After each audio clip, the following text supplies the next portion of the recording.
My guest today is Maria Kanyova, who is our Pat Nixon in Nixon in China. Welcome. Thank you so much. It's a pleasure to be here. And it's the first time that we've had you here in San Diego. It's fabulous. And I did some sightseeing this weekend, so I'm learning all about San Diego. It's a gorgeous city. You've done the role of Pat Nixon before, I understand, many, many times. Yes, I have. And it's a thrill every single time I do it. When was the first time that you did it? It was with St. Louis Opera Theater, actually, this production, when it was first done. Mm-hmm. And that was the first time I did it. I believe that was 2003. Okay. Oh no, 2004. I'm not sure, but somewhere back then. It's a fabulous production, and I've done it many times since. So always welcome. I've got to say, I've stepped into rehearsal a couple of times. I usually don't have this much of an opportunity to get into rehearsals, and I was transfixed by what I was seeing and hearing. Yes, it's an amazing piece. It is an amazing piece, and I think it's a great piece. In that probably now, tell me if I'm wrong. Every time you go back to it, you find something new. That's it. Absolutely, and that's why it's such a joy. I mean, I think everyone says that they do that when they repeat a role, and this one in particular.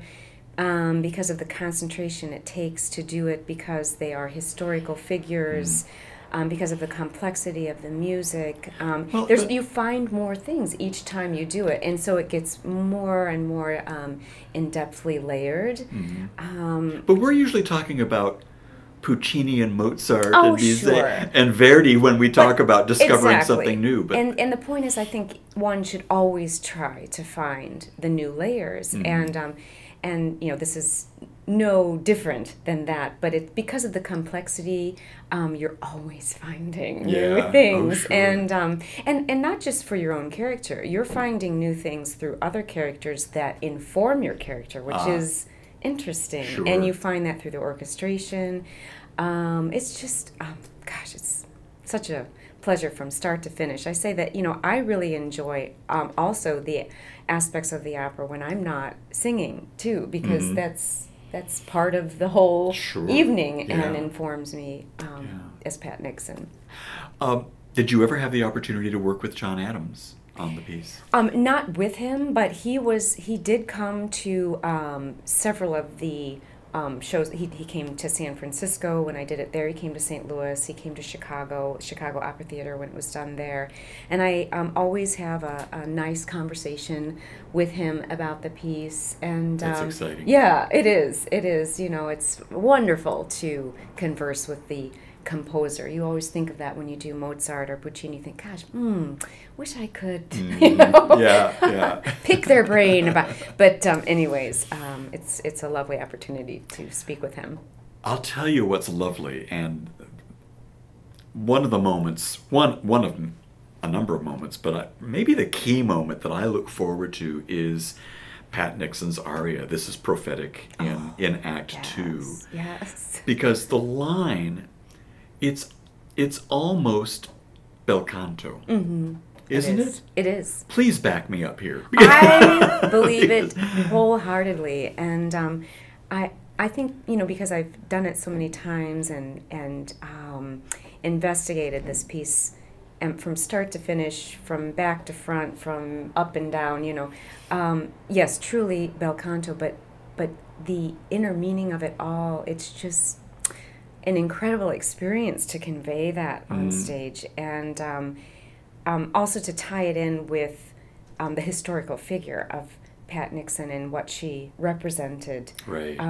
It really is a complete and satisfying, dramatically satisfying scene from start to finish. I love what Adams does, which is not unlike any other composer in dealing with text, particularly in your aria, when there's a word or an image that he really does comment on in the music. Yes. Life is, when she's speaking about life being a dream, and the way dream is written kind of as a wisp, it's lovely. It just really lovely. works. And that little moment about Gypsy Rose Lee. Yes, the dancing. And it just ever so slightly right. changes rhythm Yeah. in the orchestra, Yeah, and we get this little image of herself. Yes.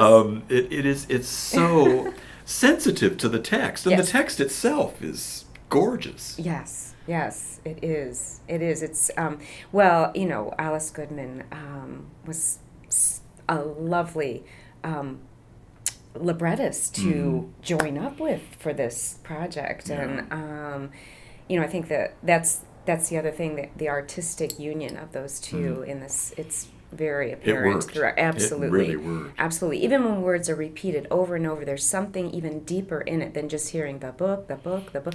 There's Right. something in there that kind of tells you about the character doing Absolutely. it, you know. Yeah, And yeah. it's more than just that word. It's the whole sound that you get from that as she's screaming it. Yeah. But you know, but again, that's just one instance. But again, what they captured in Pat's scene was Pat.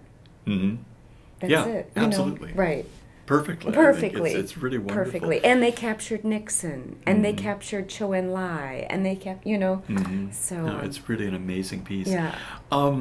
I again, going to rehearsal, I've picked up that you all seem to be just having a ball with each other. You're having way too much fun. Well, now listen, wait. It's when the confines of getting work done. Of course. And then we have some fun, right?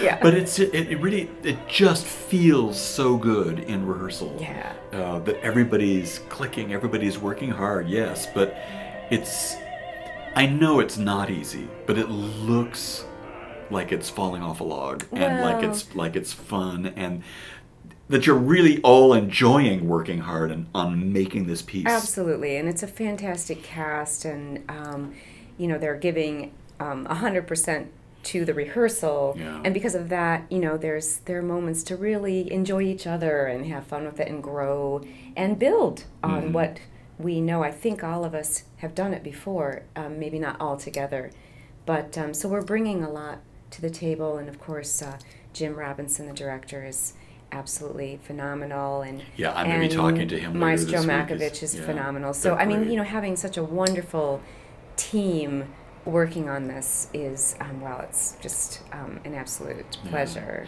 What other roles do you do? Well, I do Butterfly, and I do Violetta. I just did Blanche in Streetcar Named Desire, which was another amazing. terrific piece. Yeah. Was amazing, because I love theater too. Yeah. So to be able to put a play up on stage, wow, that was great.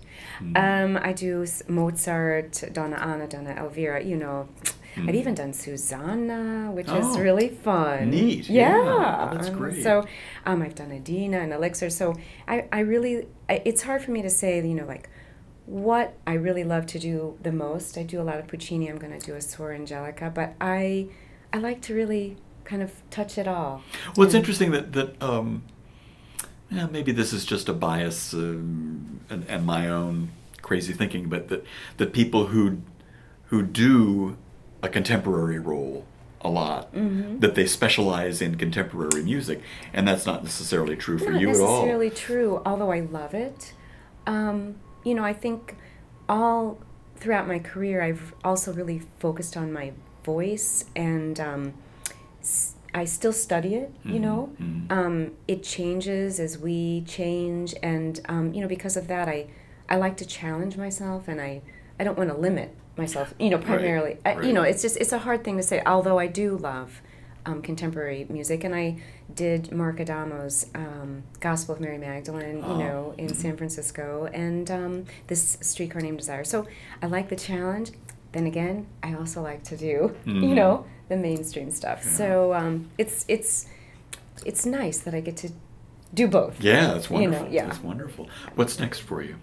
The next thing is the Suor Angelica, and actually Johnny Skiki, which I've never done. But I've done Suor Angelica, so I'm really looking forward to that. And where will that be? That'll actually be with a small company in Montana. It's called Intermountain Opera Company. Oh, with yeah. some friends of mine. Great. And So, it's that I kind of almost, it's like a vacation with friends, wonderful opera, really looking forward to that. And then I get a little time off. I've been on the roads, straight for 3 jobs now, and I like to have a little time off in between things. Yeah. But I also like to live in the moment. So right now, I am completely ensconced in Nixon and really enjoying it and enjoying the company, the people, the opera, of course, in San Diego, which is a wonderful city, and San Diego Opera is just a treat. Wow. Oh, I'm it's so glad really, to hear that. Oh my goodness, it's Thank you. really great. A pleasure to be with. Well, San Diego it's a pleasure Opera. to have you, and we're all looking forward to your essaying the role of Pat Nixon and seeing what you do with it. It'll be great fun, I'm sure. I am looking forward to it, Great. believe me. Thanks so much. Oh, thank you. My pleasure.